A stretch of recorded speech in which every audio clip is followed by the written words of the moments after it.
Os destaques da semana entre os julgamentos do plenário do Supremo Tribunal Federal, você confere aqui na TV Justiça. É o Plenárias, que está começando.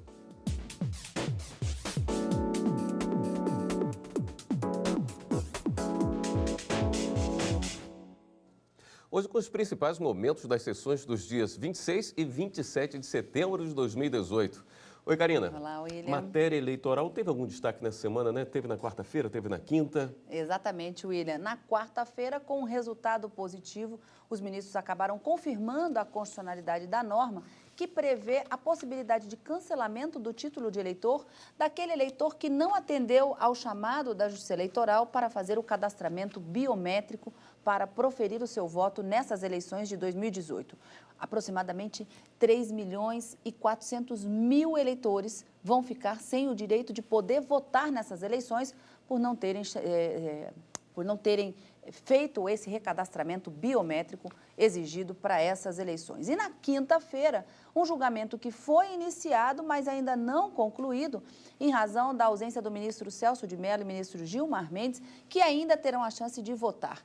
Tratava-se de um embargo de declaração apresentado numa ação direta de inconstitucionalidade, cujo acordo ainda não foi publicado, mas que os ministros ainda assim entenderam que o pedido da Câmara dos Deputados para provocar o Supremo e dizer a partir de que momento a decisão proferida em uma ação direta de inconstitucionalidade, em que o Supremo garantiu que 30% do fundo partidário deveria ser destinado às campanhas das mulheres nas eleições, deveria ser aplicado para essas eleições de 2018. Era justamente esse o entendimento que a Câmara dos Deputados buscava nesses embargos de declaração. Mas os ministros acabaram, de uma certa forma, entendendo que esse pedido de modulação dos efeitos poderia ser julgado, mas, para tanto, são necessários 8 votos dos ministros do Supremo, que no julgamento da quinta-feira não foi alcançado. Apenas 7 ministros concordavam com a decisão do ministro Edson Fachin de modular os efeitos e determinar que a aplicação do entendimento do Supremo seja feita para essas eleições. Suspenso o julgamento em razão de uma autorização feita pelo próprio regimento interno, o ministro Dias Toffoli acabou suspendendo para que os ministros Gilmar Mendes e Celso de Mello, que não estiveram presentes na sessão de quinta, pudessem votar. Outros julgamentos acabaram se seguindo depois desse em uma outra situação também concluída, que envolve pedidos de autorização para trabalho infantil e de adolescentes em atividades esportivas. Esse também foi um caso que acabou tomando grande parte da sessão plenária da quinta-feira. A ministra Rosa votou, trouxe o seu voto vista, acabou ficando vencida e os ministros acabaram decidindo que é da competência da Justiça Comum e não da Justiça do Trabalho analisar esses pedidos de autorização, tanto para o trabalho como para a participação em atividades artísticas de crianças e adolescentes. E um último assunto que também foi iniciado o julgamento na quinta-feira, trata da responsabilidade civil da Prefeitura do município de São Paulo acerca de uma explosão que teria acontecido num comércio de fogos de artifício e que os recorrentes vítimas acabam acusando a própria prefeitura ou a administração pública de omissão na fiscalização e, consequentemente, deveria ser obrigada a reparar os danos causados em razão dessa explosão por essa casa de fogos de artifício. O julgamento foi iniciado, sustentação oral feita, mas o voto do relator deve ser colhido na próxima semana, na próxima sessão plenária, na quarta-feira, quando os demais ministros também devem proferir os seus votos. Então, uma semana de trabalhos intensos no plenário do Supremo Tribunal Federal, com 2 temas eleitorais. Como você disse, um concluído na quarta, o outro iniciado o julgamento e que acredito que também, já com essa proximidade das eleições, na próxima semana já deva ser concluído também. Vamos dar uma olhada nesse da quarta-feira, então. Como a Karina já adiantou, o eleitor que teve o título cancelado não vai poder votar nas eleições deste ano. Os ministros do Supremo Tribunal Federal chegaram a essa decisão por maioria de votos em plenário nessa última quarta-feira. Na ação, o Partido Socialista Brasileiro disse que seria injusto impedir o voto dos eleitores que não compareceram à revisão eleitoral e não fizeram o cadastramento biométrico. Dados do TSE apontam que entre 2016 e 2018, 3.400.000 pessoas tiveram o título cancelado por conta da biometria. A maioria dos ministros negou o pedido do partido e os títulos permanecem cancelados nas eleições deste ano. Tiveram prazo, houve chamamento amplo pela mídia pela Justiça Eleitoral, ou seja, entender que o eleitor não teve conhecimento, que o eleitor não podia se recadastrar, isso é afastar o cumprimento de um dever do eleitor, eu volto, quer dizer, um tratamento paternalista em relação aos eleitores. Se não se recadastrou, se não tem o regular alistamento eleitoral, que é obrigatório pela Constituição como condição para votar, o requisito essencial para votar é do regular alistamento eleitoral. Mesmo que não chegasse com o título, se chegasse com um documento com a foto, mas se tivesse regular o alistamento eleitoral, poderia votar, mas obrigatoriamente deveria ter o regular alistamento eleitoral. Isso não ocorre aqui com aqueles que não compareceram. As eleições envolvem também as urnas eletrônicas. E, portanto, o cronograma mínimo mencionado pelo requerente para a implementação da cautelar considera apenas a produção dos cadernos eleitorais. Não tem em conta que as urnas de todas as zonas eleitorais que tiveram cancelamentos de títulos de mais de 200 mil municípios, após a apuração do resultado do primeiro turno, precisariam ser recolhidas as urnas eletrônicas, os lacres deveriam ser removidos, as informações teriam de ser apagadas, as mídias teriam de ser novamente geradas, novos dados deveriam ser inseridos, as urnas deveriam ser mais uma vez lacradas e então redistribuídas de volta às suas respectivas zonas. Tudo isso entre o primeiro e o segundo turno. As informações prestadas pelo TSE dão conta da inviabilidade desse procedimento, quer para o primeiro turno, quer para o segundo, sem o comprometimento da rigidez e do cronograma das eleições. Quanto ao primeiro turno, as informações são expressas. Quanto ao segundo turno, não é difícil inferir a mesma conclusão. Portanto, sob o risco de se inviabilizarem as eleições e de se lançar o país no caos, a cautelar deve ser indeferida. Eu tenho que este recadastramento e este cancelamento nos casos de não comparecimento não perturba a ordem jurídica, nem de alguma forma desiguala, nem acolhe qualquer desproporcionalidade que poderia levar a uma inconstitucionalidade que eu pudesse reconhecer ou sequer a não recepção, que é o pedido formulado na petição. E tal como o ministro Barroso enfatizou, aqui se tem claramente um caso de dano inverso. Há 10 dias da eleição, uma decisão dessa natureza seria realmente praticamente inviabilizar o processo, cuja marca é constitucionalmente estabelecida e que vem sendo trabalhado em gestões contínua, mas desde a gestão do ministro Gilmar, que deu início ao processo para chegar a essa eleição de 7 de outubro, sob a direção do ministro Fux, agora da ministra Rosa, exatamente há 10 dias seria desfazer tudo que foi feito, e foi feito com base na lei e não em algum tipo de voluntarismo ou de personalismo. Não são os cancelamentos dos títulos, mas a pretendida sustação desses cancelamentos que representa, a meu ver, grave ameaça à soberania popular num Estado de direito constitucional ou numa democracia constitucional. Os ministros Ricardo Lewandowski e Marco Aurélio divergiram. Para eles, não se deve impedir o voto desses eleitores. Concedo a liminar para que os eleitores que tiveram seus títulos cassados, caso compareçam às respectivas zonas eleitorais, no dia do primeiro turno das eleições, devidamente munidos de um documento oficial de identificação, possam votar manualmente, depositando, vamos admitir que não seja possível deslocar uma segunda urna, isso é perfeitamente possível, mas vamos admitir que há dificuldades, para que possam votar manualmente, depositando-se os seus votos em urnas de lona, depois de terem os seus nomes registrados em cadernos de votação suplementares. A sessão em que vota o eleitor tem um caderno. Tem um caderno dos eleitores inscritos naquela sessão. E comparecendo, evidentemente, o eleitor com uma identidade que conte com a respectiva fotografia, se identificando, ele irá à urna para proceder à votação. Por que, então, agora, potencializando a sanção imposta administrativamente, não por norma legal, pelo TSE, nós vamos excluir cerca de 4 milhões de eleitores e colocá-los como que na clandestinidade, como se não fossem cidadãos brasileiros, impedindo-os do sufrágio? Será que interpretando, a não ser que se interprete a Constituição a partir das resoluções do TSE,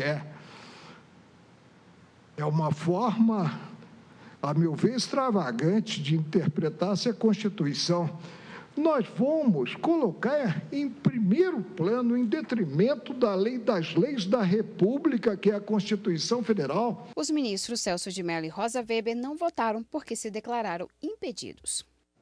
Karina, era um pedido de medida cautelar, mas os ministros acabaram julgando o mérito da ação, né? Como é que foi isso? Exatamente. Por sugestão até do próprio ministro relator, eles começaram a julgar a medida cautelar, para a qual exige uma urgência nessa medida, e o ministro relator entendia que não havia qualquer tipo de urgência, porque essa legislação que estava sendo questionada, que seria incompatível com o texto da Constituição, está em vigor há mais de 30 anos. E por que agora, às vésperas da eleição, a próximo de 10 dias de ocorrer o pleito eleitoral, vem esse pedido de urgência para que esses mais de 3 milhões de eleitores possam votar? Então, não havia o requisito da urgência e não havia qualquer das alegações que foram trazidas aqui na ação, que foram argumentadas na ação, para que o ministro Luiz Roberto Barroso, o relator, pudesse deferir essa liminar e sugeriu que já fosse julgado o mérito dessa ação para tornar a ADPF, a arguição de descumprimento de preceito fundamental, improcedente. E com esse voto, acaba se arquivando esse processo definitivamente. Então, no primeiro momento, os ministros votaram sobre o indeferimento da medida cautelar para manter a rigidez da legislação, tanto de 1985 quanto a legislação de 2009 e também as resoluções do Tribunal Superior Eleitoral, por entender que é dever do eleitor estar informado e cumprir com esses chamamentos para esse recadastramento biométrico. Não haveria qualquer inconstitucionalidade. Para se exercitar o voto, a Constituição estabelece que o alistamento eleitoral é obrigatório, estabelece quais são os requisitos e que essa revisão eleitoral, ela é necessária justamente para tornar rígido o processo e legítimo esses votos, porque as pessoas, às vezes, as pessoas podem ter sido condenadas criminalmente e ainda assim estar utilizando o título de eleitor, o que não poderia, porque uma sentença penal transitada em julgado faz suspender os direitos políticos e aí a pessoa não pode votar. A pessoa mudou de domicílio e continua votando naquele mesmo local onde não poderia. Então, essa revisão eleitoral, ela busca justamente evitar fraudes e é preciso que haja esse recadastramento. Então, os ministros entenderam que a legislação é compatível com a Constituição, foi recepcionada, não há urgência para esse deferimento e caso houvesse, eu ainda me recordo do julgamento, tanto o ministro Luiz Roberto Barroso, o relator, como o ministro Alexandre de Moraes insistiram nessa tecla, disseram assim, o ministro Fachin também disse, deferir a medida cautelar aqui para possibilitar que esses milhões de brasileiros possam participar do pleito eleitoral com o seu voto, seria o mesmo que adiar as eleições marcadas agora para o dia 7 de outubro. Muito em cima, não daria tempo. Então, eles acabaram indeferindo a medida cautelar e já julgaram o mérito da ADPF, que era justamente essa possibilidade ou não deles proferir o voto, já considerando esse lapso temporal bastante exíguo. E, com isso, acabaram julgando improcedente a ação proposta, vencidos o ministro Marco Aurélio e o ministro Ricardo Lewandowski. Perfeito. O Plenárias vai para um rápido intervalo. Voltamos logo mais com os destaques da semana de julgamentos do Supremo Tribunal Federal. Até já!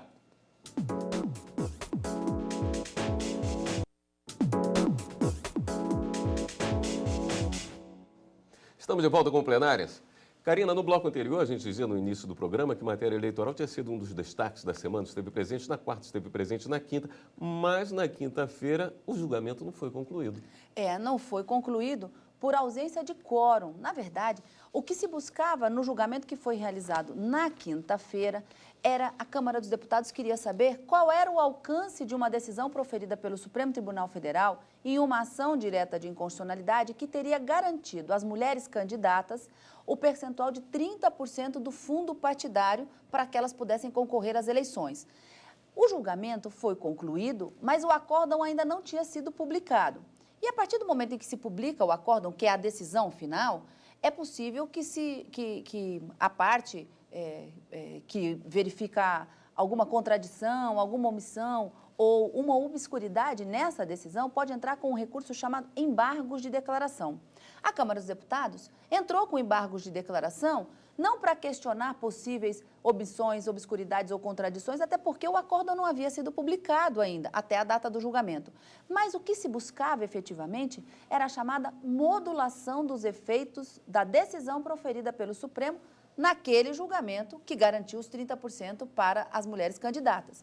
E o que se buscava era saber a partir de que momento essa decisão vale. Trocando em miúdos, essa decisão já vale para as eleições de 2018? Essa era a pergunta que a Câmara dos Deputados queria ver respondida. Os ministros não conheceram dos embargos de declaração, entendeu que eles não eram cabíveis, mas resolveram discutir a possibilidade da modulação ainda assim. E para modular os efeitos e dizer se aquela decisão vale para essas eleições de 2018, para tomar essa decisão, são necessários pelo menos 8 votos no plenário do Supremo Tribunal Federal. Na sentada, nós tínhamos 9 ministros. O ministro Gilmar Mendes e o ministro Celso de Mello estavam ausentes justificadamente. E os demais que votaram, apenas 7 concordaram com a modulação, os outros 2 não. Então, o ministro Dias Toffoli acabou suspendendo esse julgamento, com base num dispositivo do próprio regimento interno do Supremo, para que os ministros Celso de Mello e ministro Gilmar Mendes possam, ou talvez na próxima sessão, ou na próxima vez que esse processo vier a julgamento, possam se manifestar sobre essa modulação e aí resolver definitivamente essa questão. Então, o que se pedia era saber a partir de que momento a decisão do Supremo vale. Essa questão não foi decidida ainda, porque ainda faltam o ministro Celso de Mello e o ministro Gilmar Mendes votarem para se chegar a esse quórum de 8 votos, e até então nós já temos 7. Então, para esse caso, a Câmara dos Deputados ainda vai ter que aguardar pelo menos até a semana que vem, se esse processo entrar em julgamento. Como já adiantamos para vocês, nessa quinta-feira, os ministros do STF começaram a julgar recurso sobre a regra que determina que os partidos políticos devem destinar 30% dos recursos do fundo partidário para candidaturas de mulheres. Até o momento, 7 ministros votaram para que a decisão sobre os 30% dos recursos do fundo partidário destinado a campanhas eleitorais de mulheres possam valer para as eleições deste ano. Os partidos teriam, então, que repassar as verbas residuais de anos anteriores. Os recursos financeiros de anos anteriores acumulados nas contas específicas que cuidam esses dispositivos sejam adicionalmente transferidos para as contas individuais das candidatas no financiamento de suas campanhas eleitorais no pleito geral de 2018. Ou seja, proponho assentar a compreensão de que os recursos devam ir integralmente para as campanhas femininas, como já fazia parte da reflexão do eminente ministro Luiz Roberto Barroso. Não há o prejuízo dos 30% e o que a Câmara pedia, e agora foi de ofício também aderido pelo ministro Fachin, foi exatamente todos aqueles valores que ficaram depositados já relacionados a isso e ainda não eram distribuídos, que agora possam ser distribuídos. Eu voto no sentido de acompanhar o eminente relator, ou seja, modulando os efeitos conforme sugerido por Sua Excelência. E registro que já votei no sentido da possibilidade da modulação em precedente de minha relatoria, que foi julgado neste plenário de ofício. Ou seja, há precedentes com a devida vênia em relação à possibilidade de, mesmo sem pedido, nós modularmos os efeitos de uma declaração de inconstitucionalidade. Os ministros Marco Aurélio e Ricardo Lewandowski divergiram. E o ministro Ricardo Lewandowski chamou ainda a atenção de outro ponto sobre recursos para campanhas de candidatas. Aqueles 5% que servem exatamente para estimular, via propaganda, a participação das mulheres, não podem, não devem ser incluídos naquela verba para o financiamento das campanhas que nós aprovamos e consideramos que deve atingir o montante de 30%, sob pena, insisto, como disse, então, durante o julgamento do Merdadi, nós darmos com a mão e tirarmos com a outra. O julgamento foi suspenso para esperar os votos dos ministros Gilmar Mendes e Celso de Mello, não presentes na sessão. Para decidir a partir de quando a determinação do Supremo passa a valer, são necessários pelo menos 8 votos. Em outro processo, a ministra Rosa Weber considerou que cabe à Justiça do Trabalho autorizar pedidos de trabalho infantil, inclusive o artístico e o ligado aos esportes. A ministra tinha pedido vista e hoje disse que uma das exceções é para os casos de participação em espetáculos. Não se cuida, com todo o respeito às compreensões contrárias, de pedido de autorização para a criança se apresentar em eventos artísticos, como, por exemplo, um festival de música ou de dança ou um concurso de beleza. Há muitos pedidos também nessa linha. Não se trata disso, segundo as recomendações. São as empresas contratantes da força de trabalho das crianças e adolescentes, empregadoras ou tomadoras dos serviços do artista mirim, que requerem autorização para o trabalho infantil para, por exemplo, trabalhar numa novela. Reitero, tanto o ato quanto o provimento se referem à autorização para trabalho de crianças e adolescentes e não à autorização para participação em eventos ou representações artísticas. Esta, sim, a cargo, com todo o respeito, da Justiça Comum. Nesse julgamento, a ministra Rosa Weber foi a única a divergir, né? Foi a única a divergir e entender que a competência para processar e julgar esses pedidos de autorização para o trabalho ou participação de crianças e adolescentes em atividades artísticas ou desportivas seria da Justiça do Trabalho. E era justamente isso que a Aberte, autora desse pedido de medida cautelar na ação direta de inconstitucionalidade, buscava reverter. O que se pretendia aqui era justamente que ficasse determinado que a Justiça Comum, mais especificamente a Vara da Infância e da Juventude, é que deve processar todos esses pedidos de autorização, tanto para trabalho como para participação nessas atividades artísticas. E foi nesse sentido que acabou prevalecendo o voto do ministro Marco Aurélio e que a maioria do plenário, vencido apenas a ministra Rosa, acabou referendando a medida liminar que havia sido deferida pelo ministro Marco Aurélio e afastar aquela previsão que havia nas recomendações conjuntas do Poder Judiciário e Ministério Público, tanto do Estado de São Paulo como do Estado do Mato Grosso, que atribuíram à Justiça do Trabalho a competência para processar e julgar esse tipo de pedido. Então, para agora, nessa liminar que acabou sendo concedida, na medida cautelar pleiteada pela Aberte, fica prevalecendo, até o julgamento de mérito dessa ação direta de inconstitucionalidade, a competência das varas da infância e da juventude para processar e julgar esse tipo de pedido. E ainda na quinta-feira, William, se você me permite fazer uma conclusão aqui, os ministros também iniciaram o julgamento de um recurso extraordinário que, segundo o ministro Dias Toffoli, eu me recordo na sessão plenária, ele disse um recurso extraordinário bastante antigo e que foi apregoado e iniciado o julgamento com a sustentação oral, mas cujo voto do relator deve ser proferido na próxima semana, já agendado o retorno desse tema ao plenário do Supremo Tribunal Federal. Trata-se de um recurso extraordinário apresentado por vítimas de uma explosão de uma casa de fogos de artifícios no município de São Paulo e que essas vítimas atribuem a responsabilidade da administração pública, da própria prefeitura do município de São Paulo, que por omissão não teria fiscalizado a casa de fogos de artifício e que por essa omissão na fiscalização teria explodido e causado os danos. Então, busca-se nesse recurso extraordinário afastar a decisão do Tribunal de Justiça, que entendeu que a responsabilidade era dos donos da casa de fogos de artifício e não do Estado, mesmo que por omissão, e negou o direito de indenização por parte da Prefeitura a essas vítimas. O que se busca aqui é justamente reverter essa decisão do Tribunal de Justiça, mas essa decisão a gente vai ter que esperar até a próxima quarta-feira, quando esse julgamento deve ser retomado. Bom, plenários então vai ficando por aqui. Os julgamentos do Supremo de volta na próxima semana contigo. Na próxima semana, na quarta e na quinta-feira, ao vivo no Direto do Plenário e no final de semana com plenárias. Muito obrigado pela sua companhia e continue com a gente aqui na TV Justiça.